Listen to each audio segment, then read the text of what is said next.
भावनाओं ऐसी कोई एक्टिविटी कर रहे हो जो बिजनेस हो, बिजनेस मतलब जो रेगुलरली की जाती हो, रेगुलर बेसिस पर हो, कंटिन्यूअस हो, प्रॉफिट अर्न करने के लिए हो, उस टाइप की एक्टिविटी से होने वाले प्रॉफिट को जो शेयर करने के लिए एग्री करते हैं, तो उस रिलेशनशिप को पार्टनरशिप कहा जाता है। और उसमें कोई एक व्यक्ति उस बिजनेस को कर सकता है या एक व्यक्ति दूसरे के बिहाफ पर भी उसको काम कर सकता है। जब एक व्यक्ति दूसरे के बिहाफ पर काम करता है उसको क्या कहते हैं, मैंने आपको पहले बताया था 11th में, उसको बोलते हैं म्यूचुअल एजेंट। सारे जो पार्टनर्स होते हैं वो एक दूसरे के म्यूचुअल एजेंट होते हैं। इस चैप्टर में हालांकि आपका सारा अकाउंटेंसी के से रिलेटेड आएगा कि हम जब पार्टनरशिप अकाउंट होता है तो हम क्या करते हैं, लेकिन इसमें आपकी थ्योरी भी आपकी इस चैप्टर में से आती है। तो जैसा कि आप इसमें देखोगे, इसमें कुछ मैंने स्पेशल एस्पेक्ट्स दिए हुए हैं जो आपके कई क्वेश्चंस के आंसर बनेंगे। जैसे there must be at least 2 persons, तो बताया आपको 2 पर्सन्स होने चाहिए, 2 व्यक्ति होने चाहिए to form a partnership. And as per the Companies Act 2013, जो है कंपनीज एक्ट 2013 के अकॉर्डिंगली इसमें काम होना चाहिए। यानी कि इसमें as per the Companies Act 2013 maximum number of partners person जो है कितने हो सकते हैं एक बार में 50। जैसे इसमें क्वेश्चन में ना, ये आपका क्वेश्चन आ सकता है मैक्सिमम पार्टनर कितने हो सकते हैं, मिनिमम कितने हो सकते हैं, और ये कौन से एक्ट में अलाउ किया गया है। तो ये आपको कौन से एक्ट से अलाउ किया गया है, कंपनीज एक्ट 2013 में ये बात अलाउ की गई है, ये आपने रखना है, ठीक है। और मैक्सिमम नंबर ऑफ पर्सन 50 हो गए। Exceeding this number of partners, अगर पार्टनर इससे ज़्यादा हो जाए तो वो क्या कहलाएंगे बेटा, the partnership firm will be deemed as a private limited company. फिर हम उसको पार्टनरशिप नहीं कह सकते, हम उसको एक प्राइवेट लिमिटेड कंपनी का नाम देंगे, ठीक है। दूसरा इसमें क्या है, all the partners must be above 18 years of age, कि सारे पार्टनर्स जो हैं 18 ईयर्स के होने चाहिए कम से कम। और हमारा जो लॉ है कुछ लोगों को मना करता है कि आप कोई भी, जैसे कुछ ऐसे, जैसे कोई लुनेटिक होता है कि कोई जो है किसी फॉरेन कंट्री का, कोई दुश्मन कंट्री का कोई सिटीज़न हो, उसको मना करता है, या किसी को इम्प्रीजनमेंट है या कोई इंस्टॉलमेंट है, उनको जो है डिनाई करता है कि आप पार्टनरशिप में एग्री मतलब किसी भी तरह का कॉन्टैक्ट नहीं कर सकते।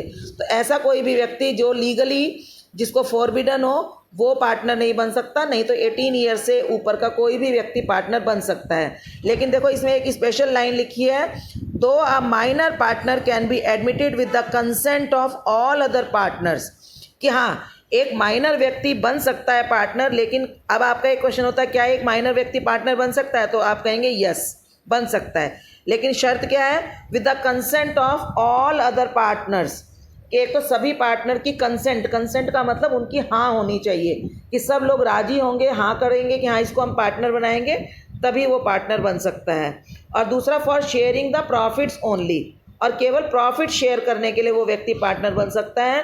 कोई भी माइनर जो है प्रॉफिट तो शेयर करेगा लेकिन लॉसेस के लिए उसको जिम्मेदार नहीं ठहराया जा सकता, ठीक है। माइनर व्यक्ति ने जितना पैसा बिजनेस में लगा रखा हो केवल उतना पैसा उस बिज़नेस में वो यूज़ कर सकता है। हम उसकी पर्सनल प्रॉपर्टी से फर्म के लॉसेस को रिकवर नहीं कर सकते। अगर फर्म बंद हो जाती है तो माइनर पार्टनर को कंपेल नहीं किया जा सकता कि आप अपना ये जो लॉस है वो अपनी पर्सनल प्रॉपर्टी से भी पूरा करो, ठीक है। तीसरा, जैसा कि आप बेटा मैं यही काम करूंगी तो बताओ, मैं स्क्रीन शेयर करते हुए मुझे नहीं पता लगता, तो ऐसा किया करो मीटिंग आप होस्ट किया करो। बताओ, मैं ये मेरे लिए बड़ा मुश्किल हो जाता है ना कि मैं कैसे ज्वाइन करूं इसको, रुक बार बार मुश्किल होता है ऐसे करने में। बच्चों को बोलो कि फिर ऐसे नहीं होगा, अपना टाइम पर ज्वाइन किया करें क्लास, पर बार बार मुझे मीटिंग एंड करके वहां जाना पड़ता है।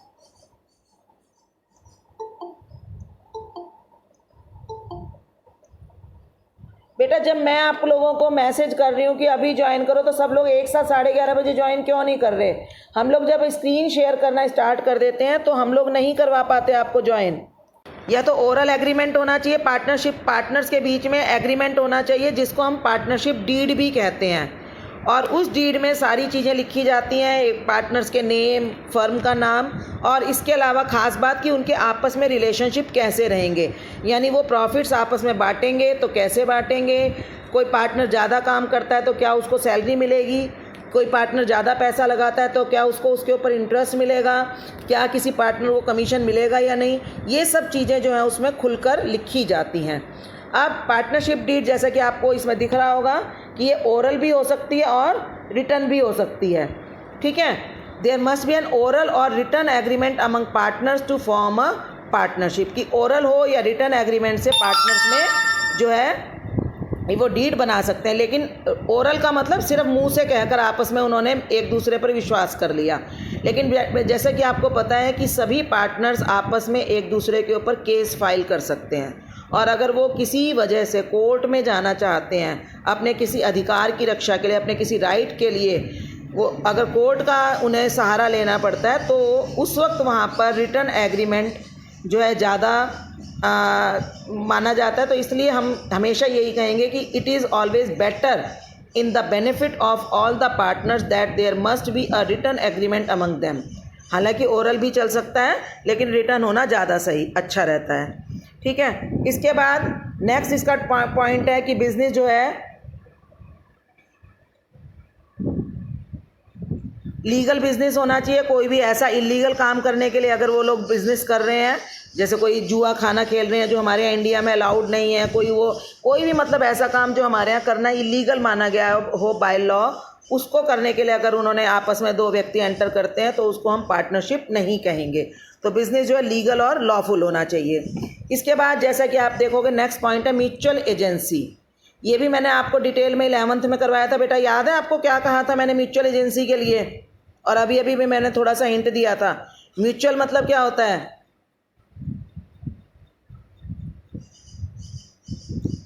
बेटा? म्यूचुअल क्या होता है? आवाज नहीं आ रही है क्या मेरी? अब 12th क्लास? यस। तो बेटा म्यूचुअल का मतलब क्या होता है? म्यूचुअल एजेंसी का अभी अभी भी मैंने आपको थोड़ा सा हिंट दिया था। म्यूचुअल का मतलब होता है एक दूसरे का एजेंट। म्यूचुअल एजेंसी मतलब सभी पार्टनर्स एक दूसरे के एजेंट होते हैं। The partners mutually take part in daily routine work और द वर्क में be carried on by all or one or more partner on behalf of other partner।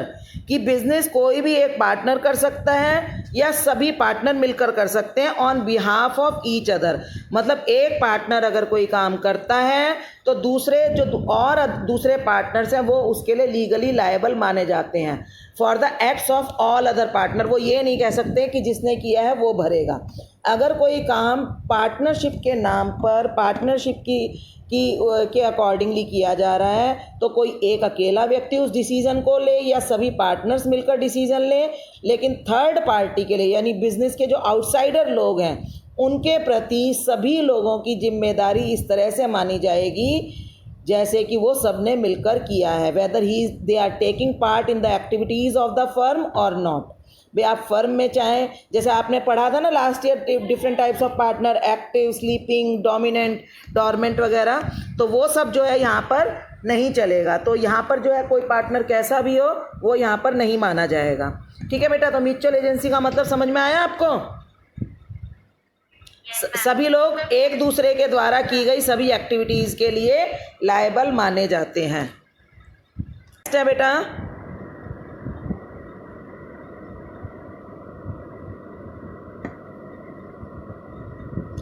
Unlimited liability. इसके बारे में आप काफ़ी डिटेल में 11th में भी पढ़ चुके हो। अनलिमिटेड लायबिलिटी का मतलब क्या है बेटा? 11th में आपने पढ़ा है मैम कि अगर फर्म की एसेट जो है वो क्रेडिट पे करने में पूरी नहीं होती है तो पार्टनर्स को अपनी पर्सनल एसेट्स में से भी उन्हें देना पड़ेगा। हाँ जी, बिल्कुल ठीक, कि जो पार्टनर्स की liability to the third party is unlimited. Very good, कि पार्टनर्स की जो लायबिलिटी है वो थर्ड पार्टी की तरफ अनलिमिटेड होती है। If there are losses and the firm is not able to pay its debt fully then all the partners shall be jointly and severally. Jointly and severally का मतलब क्या है? इस लाइन का क्या मतलब है? Jointly and severally liable to pay the debts of the firm to an unlimited extent. इस लाइन का क्या मतलब है? जॉइंटली मतलब साथ में मिलकर, ठीक है। और सेवरली मतलब अलग अलग। कि वो मैंने आपको ये चीज़ बताई थी कि पार्टनर जॉइंटली भी लायबल है और सेवरली भी लायबल है। यानी मीन्स कि अगर एक पार्टनर के पास ज़्यादा पैसा है, दूसरे पार्टनर के पास कम पैसा है, तो हम मतलब ये नहीं है कि वो ये कहेगा कि जितना वो देगा मैं उतना ही दूंगा। जितना जिसके पास है उसको, अगर सबके पास इक्वल है फिर तो कोई प्रॉब्लम नहीं है, सब मिलकर बांटेंगे। सब मिलकर जो है थर्ड पार्टी की जो भी उनके अकॉर्डिंग जो उनके हिस्से आएगा पे करना उतना पे करेंगे। लेकिन अगर एक पार्टनर के हिस्से जो जैसे मान लो उसकी प्रॉपर्टी में से उसकी जो पर्सनल प्रॉपर्टी को यूज़ करके भी उसके हिस्से जितना भी पे करने का आया था वो नहीं पे कर पा रहा है, तो दूसरे पार्टनर को उसका हिस्सा भी पे करना पड़ेगा। मतलब वो ये नहीं कह सकता कि मेरे हिस्से में इतना पे करना आया था, मैंने तो इतना पे कर दिया, बाकी दूसरा जाने, ऐसा नहीं होगा। जो पार्टनर ले रहा है, जिस पार्टनर के हिस्से में जितना शेयर आया, मतलब शेयर लॉस का जो एक्स्ट्रा जो उनको पे करना पड़ रहा है ना अपनी पर्सनल प्रॉपर्टी में से लाकर, तो जिसके हिस्से में जितना आया अगर वो अपनी अपनी प्रॉपर्टी में से ले आए तो बहुत अच्छी बात है, फिर तो कोई प्रॉब्लम ही नहीं है। प्रॉब्लम कब होगी कि एक पार्टनर अपनी प्रॉपर्टी में से पे करने के लिए पूरी तरह से उसके पास नहीं है, वो इंसॉल्वेंट हो चुका है। इंसॉल्वेंट होने का मतलब क्या है कि उसको जितने पे करने थे डेट्स वगैरह, लोन वगैरह, उतना पे करने के लिए उसके पास पैसा नहीं है, तो उसको हम बोलते हैं इंसॉल्वेंट। तो अगर एक पार्टनर इंसॉल्वेंट हो गया और दूसरा पार्टनर सॉल्वेंट है तो उसको इंसॉल्वेंट पार्टनर का हिस्सा भी उसको देना पड़ेगा। जॉइंटली एंड सेवरली मीन्स कि दे आर, इकट्ठे मिलकर भी वो लायबल है और वो अलग अलग भी दूसरे पार्टनर का हिस्सा देने के लिए भी वो लोग लायबल है। ठीक है बेटा। फिर इसके बाद capital contribution by each partner is not compulsory. ये भी क्वेश्चन काफ़ी आता है कि ज़रूरी नहीं है कि सारे पार्टनर्स कैपिटल कंट्रीब्यूट करें। ठीक है, ऐसा हो सकता है कि कोई पार्टनर ज़्यादा कैपिटल कंट्रीब्यूट कर रहा है, कोई पार्टनर कम कैपिटल कंट्रीब्यूट कर रहा है या नहीं कर रहा है। पार्टनरशिप में be entered into even without any capital contribution और with unequal amount of capital. कि ऐसा हो सकता है कि बिल्कुल भी कैपिटल ना कंट्रीब्यूट करें या करें लेकिन कम अमाउंट वो कंट्रीब्यूट करें, तो भी पॉसिबल हो सकता है। इसके बाद नेक्स्ट पॉइंट है, आपने पढ़ा registration of partnership firm is not compulsory.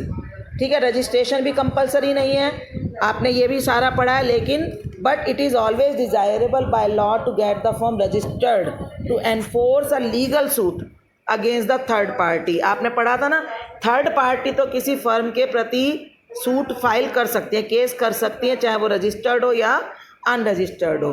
लेकिन एक अनरजिस्टर्ड फर्म एक फर्म के अगेंस्ट मतलब थर्ड पार्टी के ऊपर केस नहीं कर सकती। अगर उन्हें अपने राइट्स को यूज़ करना है, अपने राइट्स एनफोर्स करने हैं, तो उन्हें अपने आप को रजिस्टर करना ही पड़ेगा। ठीक है। शेयरिंग ऑफ प्रॉफिट और loss, the partners must share profit as well as loss in a certain ratio.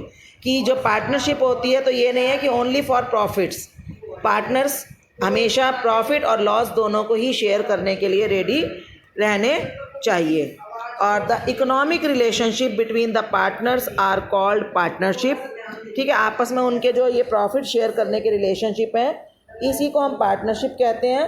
Which always get dissolved when the profit sharing relationship changes among the partners and the new partnership is constituted simultaneously. कि आपस में जो उनके relationship होते हैं उसी को हम कहते हैं पार्टनर्स में होता है ना। जैसे कि एक जो रिश्ता बनता है वो इकोनॉमिक रिश्ता बनता है। इकोनॉमिक मतलब आर्थिक रूप से वो लोग प्रॉफिट और लॉस जब शेयर करते हैं तो उस रिलेशनशिप को पार्टनरशिप कहा जाता है। और जब भी उनके ये रिश्ते बदलते हैं, यानी एक पार्टनर का प्रॉफिट का हिस्सा बदल जाए, तो हम कहते हैं कि उनकी जो पुराना रिश्ता है वो बदल गया, ख़त्म हो गया, और साथ साथ एक नया रिश्ता, एक नई पार्टनरशिप स्टार्ट हो जाती है। इसको बोलते हैं डिसॉल्यूशन ऑफ पार्टनरशिप। ठीक है बेटा। इसके बाद बेटा इसमें